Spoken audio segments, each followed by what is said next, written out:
What's up, guys? Jim, Redeye Racing. Heading over to the shop for week 2. Gonna get an update, see how the guys are making out.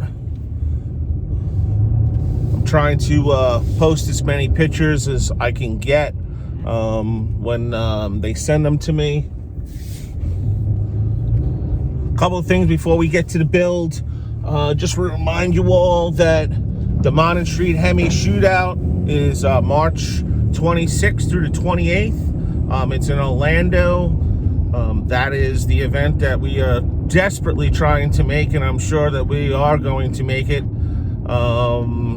So that's going to be pretty exciting. I know you guys are dying to hear this thing start. We're hoping to get it started maybe Friday, but if not Friday, definitely next week we'll have it started. I mean, I can't wait to see, hear what this thing sounds like. It's going to sound like nothing any of us have heard.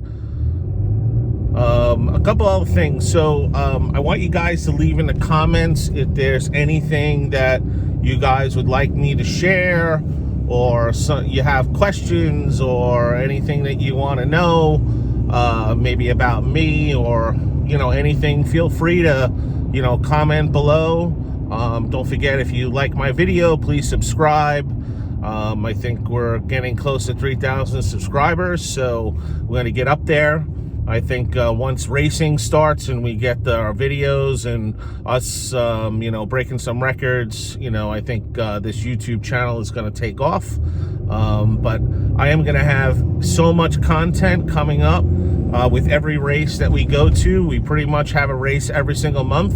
But I'm trying to do some other races also. I want to do some streetcar takeover stuff, get out of my comfort zone, and race against these 3,000 pound or 2,500 pound Mustangs, and see, show these guys what a Hemi can do. I also want to do Kevin Van Voris. I want to do a flashlight shootout. I gave him a commitment that I'll definitely make at least one of his events, and those things are a lot of fun. Kevin is a good friend of mine. His brother Dave, as you know, Dave is building this crazy, I don't even know how fast his Mustang's gonna be, but probably a mid-7, low-7 Mustang. It's absolutely beautiful. If you guys haven't seen his page, go check it out. It's David Van Voris. Kevin is now, I think he's deciding that he's going to put a turbo in his Charger. So turbo's the way to go, guys. This supercharger stuff is definitely not the future. These guys are all saying everything about this new Whipple that's come out, but at the end of the day, the Whipple costs power to make power. So right off the bat, when you start that Whipple supercharger, it's costing you 150 horsepower to spin that thing. And the other problem is that it creates a lot of heat. So that's the other issue that you have with the supercharger. And the reason why we didn't want to go with it is you're limited with that supercharger. I mean, now they have the 3.0. They are going to come out with this 3.8, but a lot of you guys that are waiting for this 3.0 supercharger, you might not even have it by the end of the year. I mean, they have the manual throttle body one if you have a complete race car, but they haven't made the electronic fuel injection one for the Hellcat yet. And I think there's a reason why they haven't done it. I think they're having a little bit of an issue, but that thing's not going to be out for a long time. Probably after the summer, maybe fall.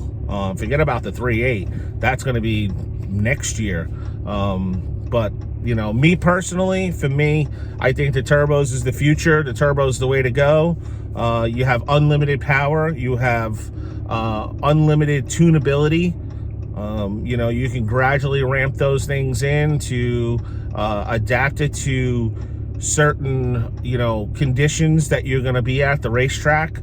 I mean, there's a big difference between 9 o'clock in the morning versus 12 o'clock in the afternoon versus 3 o'clock in the afternoon. And, obviously 9 o'clock at night. With a supercharger car, you can't really adjust, have that much fine adjustment. I mean, you can take some timing out here and there, but you really can't dial it in like you can a turbo car. And that is one of the main reasons why we went with the turbo car, is we can make those minute adjustments right on the fly, basically with a switch if we really wanted to. And while we're also going with the Holley EFI 2, the Holley is going to make tuning the car a hell of a lot easier. It's going to make us so that we can preload tunes in there. So for instance, if I'm coming up to the line and I see everybody blowing their tires off, you know, I could go to a lower tune, or, you know, if I see everybody, you know, breaking diffs and, you know, transmissions, then I notice things really sticky, and maybe we can go for it and, you know, shoot for a record or something like that. So, yeah, so a couple of the main reasons why we went with the turbo. So if you have any questions or comments or anything like that, you know, please feel free to leave them in the comment section. And, you know, like I promise everyone, even my Instagram page, Redeye Racing, I get back to everyone personally. I try to answer every single one of your questions. So getting back to the build, I know Jim has made a huge headway on, you know, running the oil lines, running the return lines. You know, Matt is ripping out the whatever leftover interior that we have in there. He's taking out the wiring. We had a question of whether we were going to take out all the wiring in the car or just leave it unplugged. I think as of right now, we're going to kind of leave it unplugged, because we I still want to have the car, you know, look like a street car. I don't want it to look like a full-blown race car, because I am driving this thing on the street. As much as everybody thinks that I'm not going to do it, I have a 20-gallon fuel tank that's going to go in that replaces the 8-gallon fuel tank, so that I can make, you know, several car shows this year, which will be pretty cool to go to.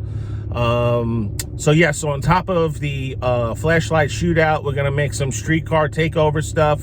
So our plan is the car gets done on the 20th, and then we're hopefully going to rent out Bradenton Motorsports Park on that Tuesday or Wednesday of that March week, and we're going to do some shakedown passes and, you know, dial this car in. You know, we don't want to show up, you know, with no experience to a race, so that's just really not wise to do that. Not to mention, you know, I don't want to be strapped to a rocket and not know what it's going to do. So Bradenton's really going to come in really huge for us. So Matt's making some good progress with the interior. I don't know if you guys have seen the intake stuff, but the intake plumbing is pretty much all done. I think they're almost done with the fuel lines. We had to order a new fuel pressure regulator and a new fuel pressure pump. So I think Jim got one that's going to hold like 3,000 horsepower, some aero something. So unfortunately, it's going to be really loud, but it's going to, I don't think we're ever going to run out of fuel. So he has that. They took out the gas tank, the stock gas tank. They're putting in the 8-gallon gas tank. What else did they do? We had to order some new tires. My new weld rim should be here by, I think, the end of the week or early next week. We want to have like 2 sets of tires. You know, God forbid something happens, you know, we have them right on the rims ready to go.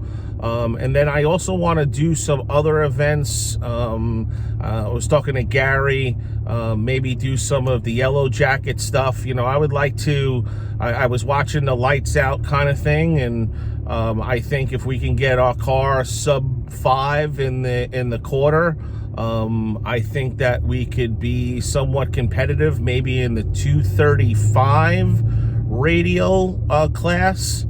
I know that's a really, really small tire, but I'm sure with the tunability of our car, we can make that work. But you know, I just want to get out there to you know, different events, and you know, I want to race the shit out of this car and, you know, have a lot of fun. So let's see what else.